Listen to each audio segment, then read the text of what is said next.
How you doing? How you doing? My name is Antonio from Unapologetically Black. I ask that you like and subscribe to the page. What I want to talk to you today about is Jim Crow never left, blacks ceased to fight. And all you have to do is look around you, black people, and ask yourself, where did Jim Crow go? All the conditions that existed during the civil rights, that created the civil rights movement, still exist right now for black people. You have to ask yourself, where did Jim Crow go if black people have lower home ownership than we did prior to signing of the housing of the Fair Housing Act? Live.com.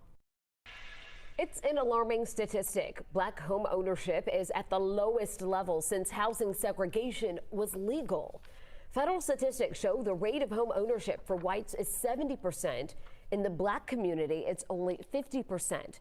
When real you own, you are building equity, and that is a form of wealth. One thing we've learned is that one reason black wealth is less than white wealth is because so many of us are not homeowners. So remember that your first home does. Where did Jim Crow go when blacks are overly incarcerated for marijuana and now they legalized it, and it's overwhelmingly the dispensaries are owned by whites, charging $40,000-$50,000 in non-refundable fees in places such as Illinois in order for you to grow or start establish or apply for licenses for a dispensary is equivalent to a poll tax.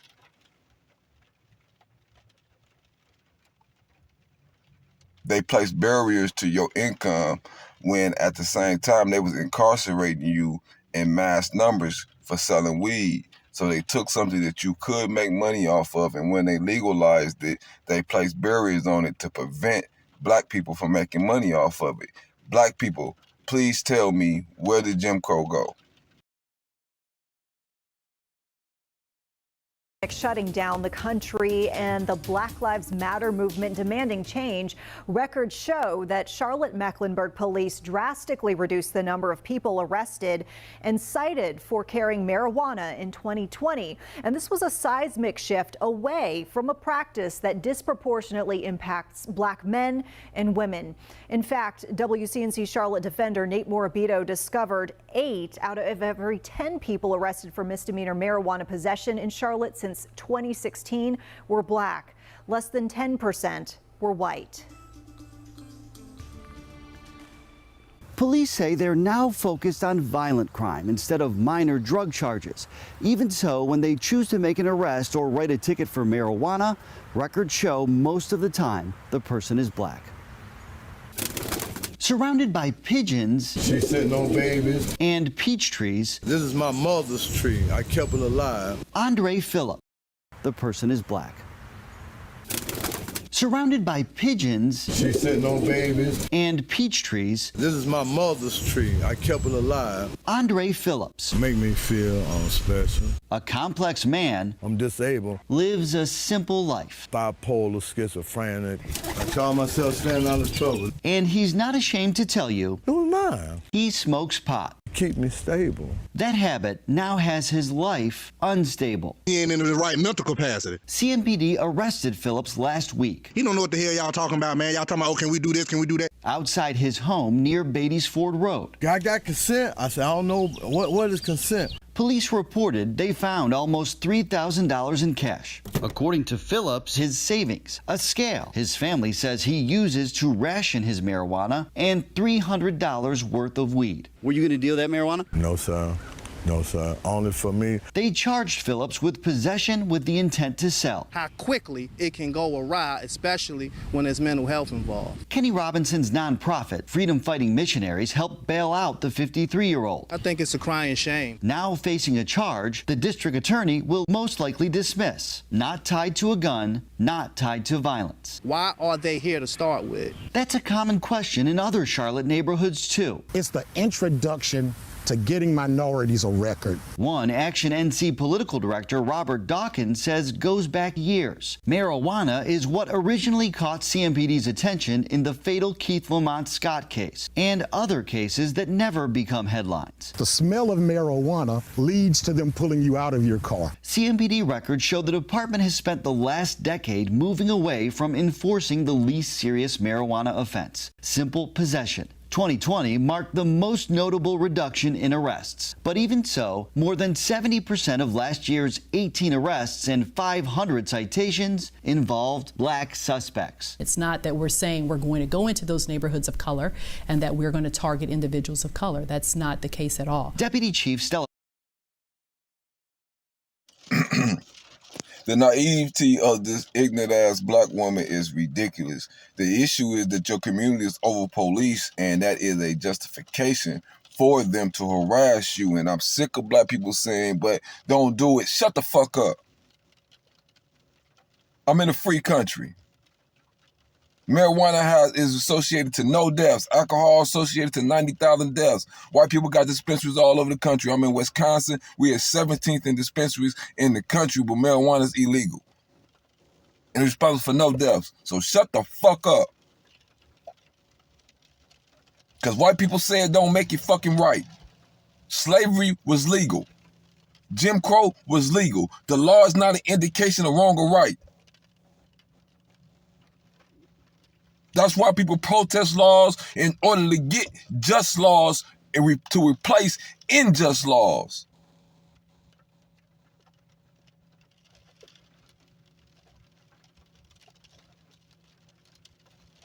So I don't want to hear that. Anybody say that, shut the fuck up, get the fuck off my page.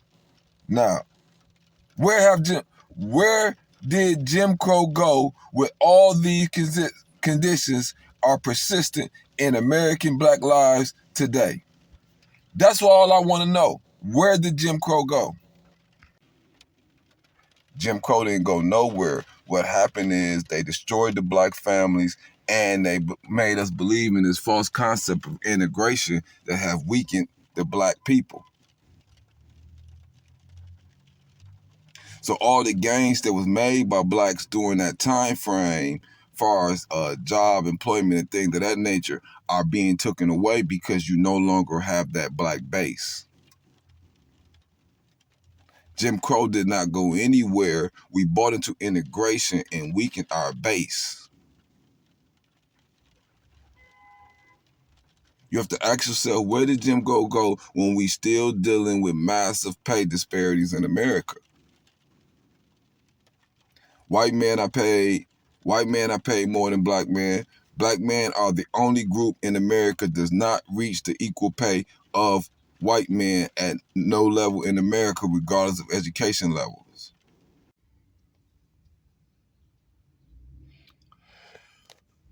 Black workers still earn less than their white counterparts.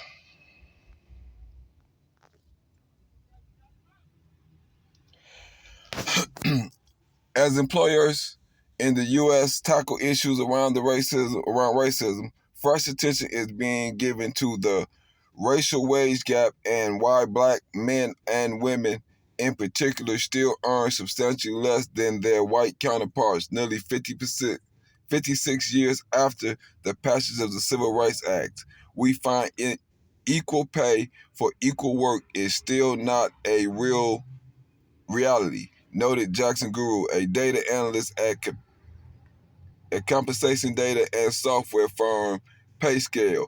Last year, PayScale analyzed the difference in earnings between white men and men of color using data from a sample of 1.8 million employees surveyed between January 2017 and February 2019.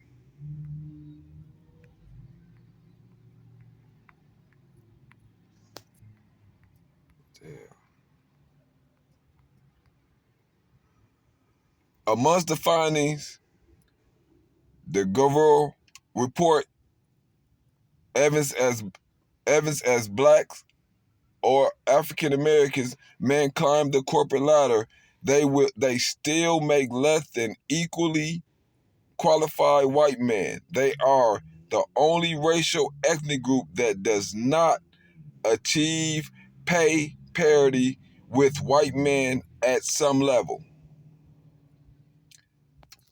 Blacks are the only group that does not receive equal pay. Black men are the only group that does not receive equal pay of white men. We are the only group, no matter what, do not reach that same equal status. Why is that?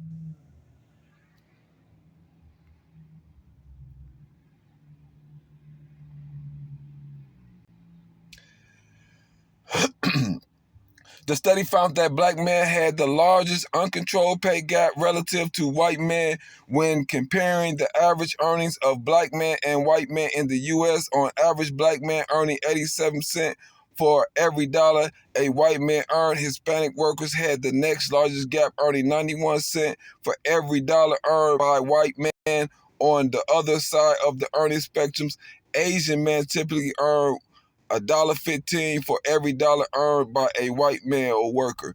Why is this? The reason why black man condition is the way it is because of a lack of unity. Because of we believe in integration.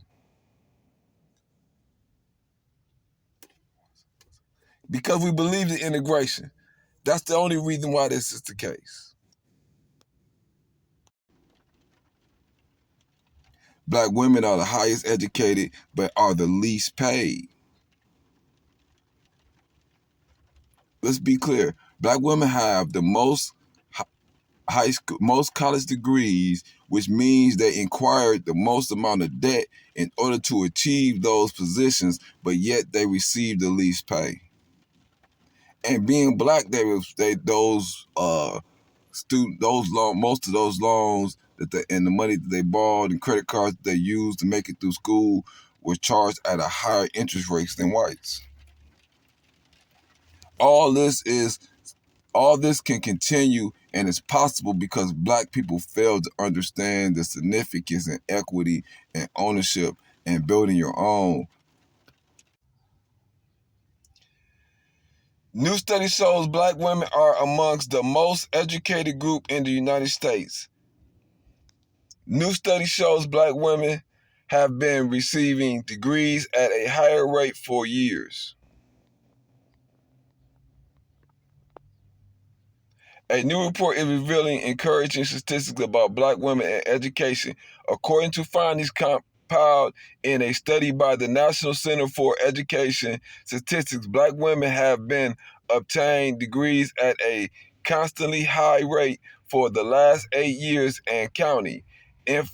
Information collected about the higher education among African Americans between 2009 and 2010 show that black women accounted for 68% of associate degrees, 66% of bachelor's degrees, 71% of master's degrees, and 65% of doctorate degrees awarded to black students during that time frame.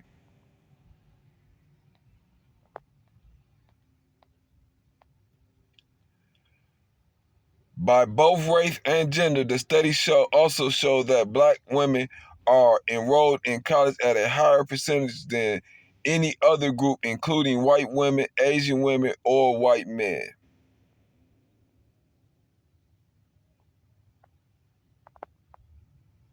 However, while the study does shed light on many positive aspects of black women and education, some of the overall statistics are still immensely troubling. For example, as of 2010, only 15% of students enrolled in college are African Americans. We were all sort of talking about how much we made. I had a larger team than what he had at that time. So I was deeply disappointed and thought all along that this was truly like a meritocracy. I'm in sales, numbers don't lie. I had the highest performing team, and here I am being paid almost $100,000 less than my white counterpart. I remember I had already stepped into a role and I had negotiated the heck out of it. And someone in HR was like, don't ever tell anyone what you make because I negotiated. And so a lot of times these companies, the way that they told you not to. Mm-hmm. They're in HR and they're telling you not to talk about salaries, not to tell people how much you make, which is protected activity under the National Labor Relations Act. You can set targets, diversity targets, by both race and gender.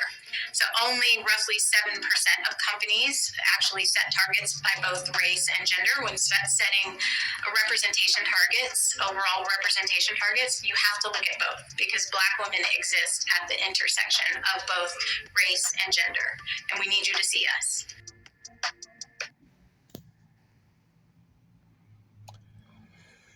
Black women aren't paid fairly well. Black women are paid less than white men and white women. On average, black women in the U.S. are paid 36% less than white men and 12% less than white women.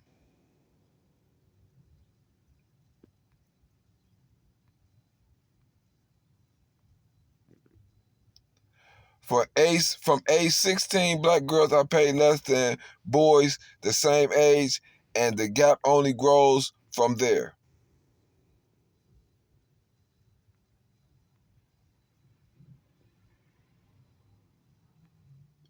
Black women enroll in college at higher rates than men overall, and most notably at higher rates than white men, but the gap is largest for black women who have bachelor's degrees. They earn 36% less than white men with bachelor's degrees on average. The pay gap by education level.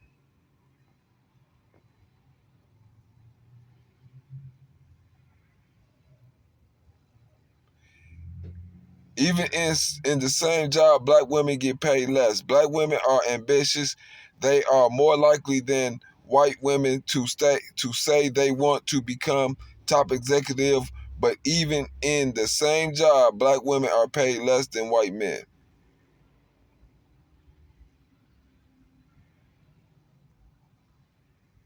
Black women are asking for more. Black women are asked for promotions and raises at about the same rate as white women and men, yet the broken rug still holds them back at the first critical step up to manager.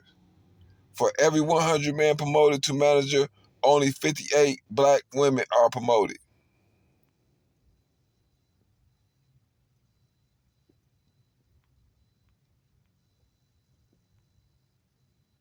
The average black woman loses out on almost $1 million. The pay gap is not about a single paycheck. Over the course of the average black woman career, the lost income adds up to almost $1 million compared to white men.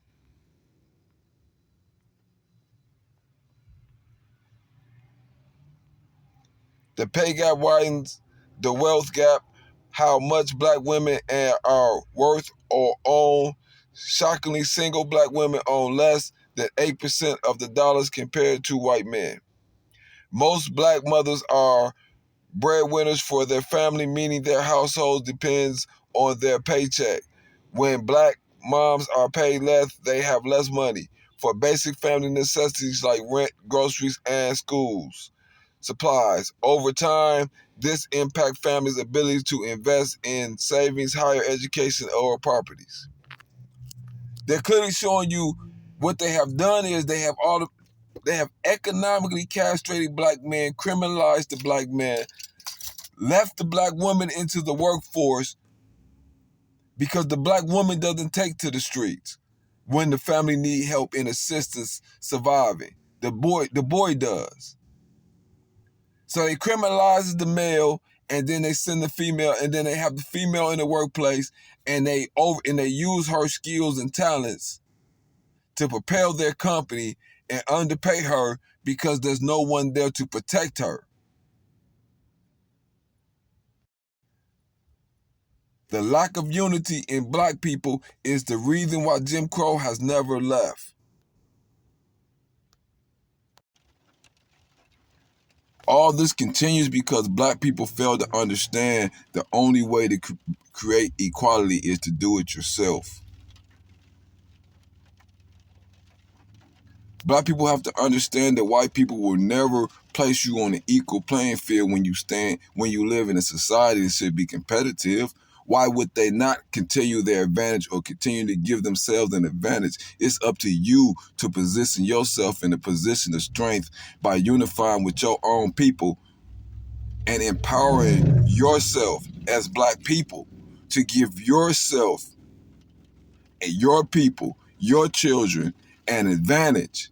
This advantage would not occur without unity. You will only be as strong as your people. Yeah, you see, the issue is that we see celebrities who they promote as billionaires and things of that nature, and then later on it comes out that these celebrities also hit a glass ceiling. Puffy complained about Revolt not getting enough funding and the proper distribution in black areas such as Philadelphia. That glass ceiling. Now he's suing Ciroc because he was brought in as an advertiser, but he was brought in to promote Ciroc to black people. Now he's suing because they racially discriminate. They white label Ciroc and place it in other brands for white people and place it in higher end bars and allow white people to generate the wealth off of it. Here's why Diddy is suing Diageo over his vodka and tequila brands. Sean Diddy Combs alleged spirits giant Diageo racially discriminated against and neglected his vodka and tequila brands. The rapper and entrepreneur claims the company typecast his brand as urban flavored other celebrities' brands such as George Clooney's Cosmigos. Combs' lawyers are seeking a court order for equal treatment. They say Diageo's contractually promised under a years-long partnership. Sean Diddy Combs is suing multinational spirit giant Diageo for allegations of racist discrimination in the handling of his vodka and tequila brands, which Combs claims the company typecast as black brands. In a lawsuit filed Wednesday with the New York Supreme Court in Manhattan, Combs' lawyers accused Diageo of neglecting his Ciroc vodka and D'Lan tequila brands and of marginalizing their appeal by marketing them as urban brands. What he's saying is what they did was only place his products in urban markets because he is not the owner of the company. He is just an advertiser for a specific brand, which they white label and brand in different other bottles, and they have other celebrities market and push as well. And when it comes to pushing those products, that same vodka in a different bottle, different package, they push a product that's promoted by a white celebrity because you are only meant to sell liquor to black people, Sean. This is what he don't understand. It's the same thing with Jay-Z. They was meant to sell liquor to black people. They are used as marketing employees to black people, and when they try to go outside of that black market, they are reminded you are only a tool to enrich us off of your community, and we will allow you to get crumbs off of that. This is the purpose of your celebrities. And he thought he was big enough that he was a premium liquor and he should be in high end and different type of bars. But white people can consistently show you that they're going to place a glass ceiling on you because you failed to build your own and you failed to empower your own people. So what happens is you file these racial discrimination suits and then you go back to the very people that did not benefit from your wealth. and expect us to stand up and protest and support your endeavor or your discrimination when you did not take those resources and pump them back into your community.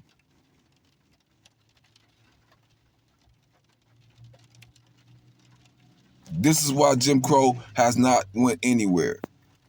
And Jim Crow, or the discrimination that blacks face, will never go anywhere until black people stand up unitedly.